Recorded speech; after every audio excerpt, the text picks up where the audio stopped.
வணக்கம், என் பேர் சைந்தவி. நான் படிக்கப் போறேன்.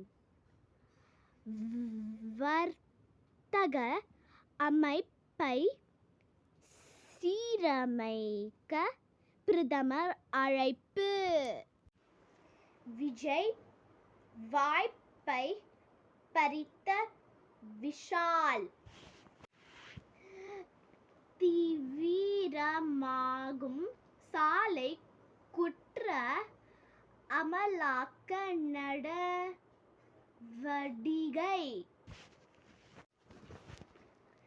பணம் கொடுத்து விருது வாங்கவில்லை அபிஷேக் பச்சன்.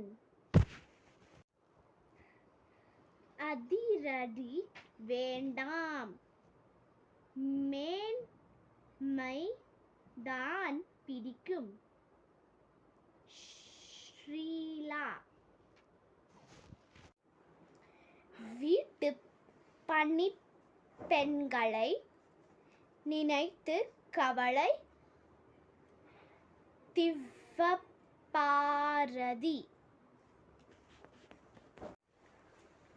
கூடுதல் பாலர் பள்ளிகளில் கட்டுப்படியான கல்வி கட்டணம். கம்போடிய மோசடி கும்பலுடன் தொடர்புடைய $150 மில்லியன் மதிப்புள்ள சொத்துகள் முடக்கம்.